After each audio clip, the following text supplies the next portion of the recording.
Hi everyone and welcome to my first top 10 video on this channel. I normally don't do these ones, but I found out that this would be a good chance to do it. Because Legion is on its way to the world and it's time to speculate a little on who will be the final boss of this expansion. And beware, there might be spoilers about Legion beta, so if you don't want any spoilers, I advise you to get out of this video and come out at a better time. So let's begin. Number 10. kil'jaeden. This is one of the most obvious theories amongst the fans for quite some time. It's pretty possible that we will see kil'jaeden on this expansion, especially because Archimonde right now is chilling and recovering in the Twisting Nether for the second time. And even on the newly released audio dramas for Legion, Gul'dan has been receiving guidance from kil'jaeden himself. So here we can expect kil'jaeden's appearance after this pawn is dead probably. And Metzen did already said that he's pissed at us after what happened on the Sunwell raid. It's pretty possible that he might become a final boss, but in my personal opinion that would be kind of boring and repetitive because we already fought a demon as the last boss in a Warlords. Number 9. Nosdormu or Morozond. This is a classic one. The infinite dragonflight always appears when people less expect them. They cause so many problems during the Lich King and the Cataclysm. But their leader, Morozond, is actually Nosdormu gone mad. There are plenty of theories that he might be from an alternate reality, but our Nosdormu knows that he will turn mad someday, and that he will need to be stopped. We eventually had to take him out on the end time Cataclysm dungeon, but we still don't know how he had turned mad or when will he turn mad. This part of the mystery takes us to the Legion leveling quest on Sora, when Hejira is corrupted by the nightmare and killed by us.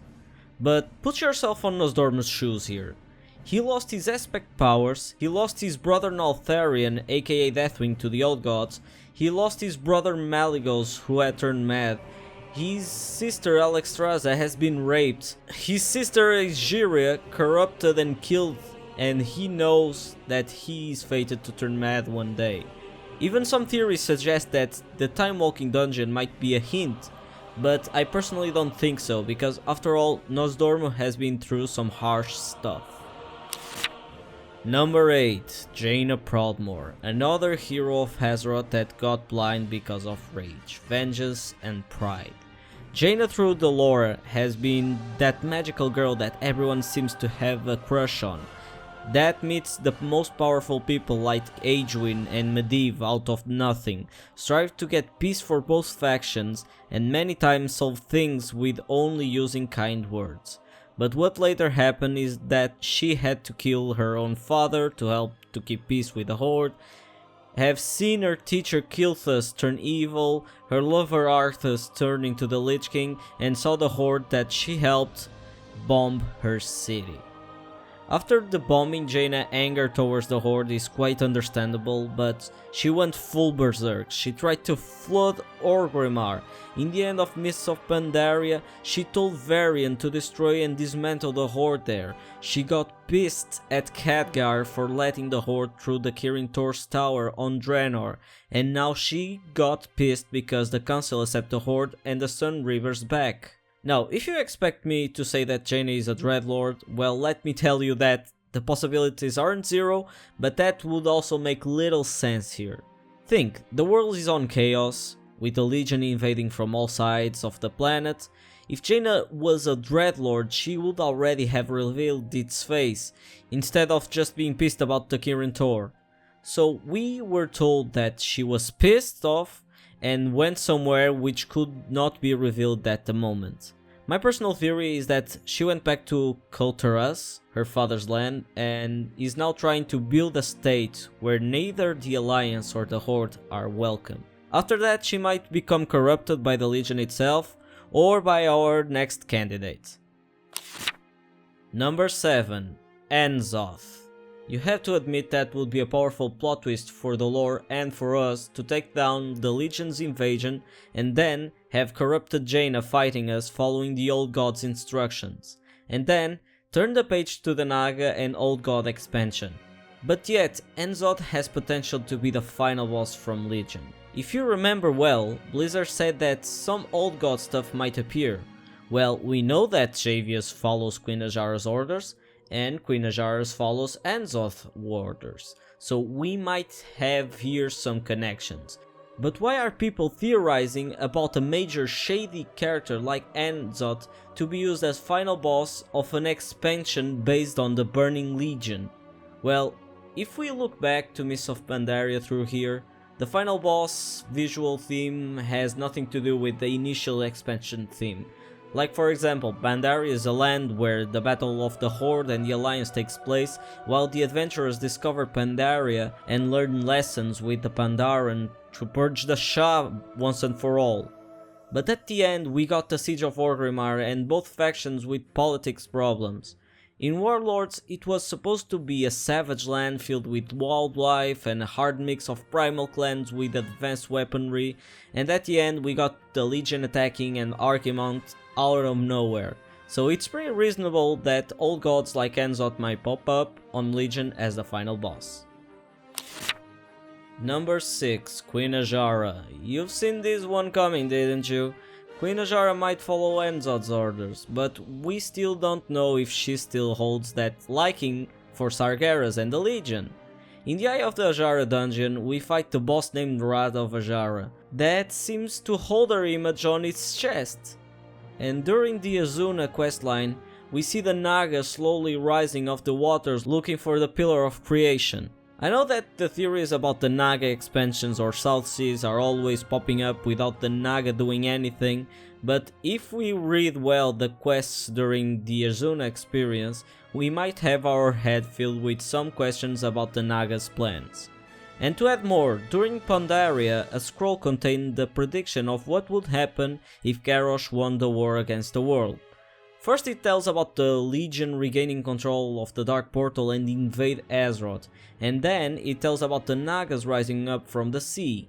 So if we happen to see the Legion failing the invasion once again by the middle of the expansion, we might expect the Naga to come back to the surface. Number 5. Hakkar the Houndmaster. After only being heard of novels, Hakkar finally seen in game when he's summoned by Gul'dan during the disastrous battle at the Broken Shore. Hakkar isn't just any random Fellord. Hakkar is a badass that survived the War of the Ancients. He shows potential to be even stronger than Manoroth himself. I know there isn't much to talk about him, but there is just one simple quote that reflects who Hakkar is, and that is, "I am Hakkar, and you are nothing." And I can possibly imagine him as a final boss, or as one of the final bosses from the final raid of Legion. He commands Fellhounds. Those tiny Fellhounds that you see around might be just a little share from what he has in his arsenal, so that could make him a good final boss. Number 4. Khadgar. Returning to the conspiration theories, Khadgar had shown a little bit of extremism when he was trying to mind break Corona during Warlords, and sometimes his decision had been a little too careless, like he somehow knows what he's doing but loses the hold of it. In the audio dramas before Legion, Maiev also told Khadgar that Cordana had sent the Watchers as a report of his extreme actions and attitudes. There are a lot of theories like Khadgar is being possessed by Sargeras because of what happened in Karazhan when Medivh, under the control of Sargeras, shot a final spell to the young Khadgar that transformed him in the old man that we knew in the Burning Crusade. Now he does look younger, but I think that shaving and that revamped model can do miracles. The point here is that some people think that Sargeras had transferred himself into Khadgar with that spell. Number 3. Medivh. Another crazy theory about Medivh being alive after the final of Warcraft 3. When Medivh said that he should take his part with the Legends of the Past, so no one knows where the Dark Guardian went or even if he's dead or alive. After what happened in the second episode of Heartbringers, some people led to speculate that Medivh might actually be in the Legion's hands, and so the Legion might be able to corrupt him and make him fight us with full force. Number 2, Wrathion. After the questline of Wrathion available in the alpha being taken out of the game, led many people to assume that Wrathion may be turned into some sort of Legion-themed dragon. Wrathion is at the moment the only black dragon alive, at least at his knowledge, and the expansion after expansion, he only says that he's doing everything for the good of Azeroth. And for him to help Azeroth is to set free and help Garrosh escape to the alternate Draenor and make all this fuss with the new kil'jaeden happen. We know that Wrathion is a dragon, so having 4 or 5 years of life is the equivalent of a 20-year-old guy. But once again, we've seen during the previous expansions that Wrathion sometimes acts kind of restless or even like a spoiled naive brat. We might see him during this expansion making something noticeable, but for now there is no clues. And the number 1 is Pepe. Yes, Pepe. You know, the bird that was always in your garrison? The one that if you clicked on would jump right into your head and keep you company for the whole hour? Now you may be asking, why Pepe?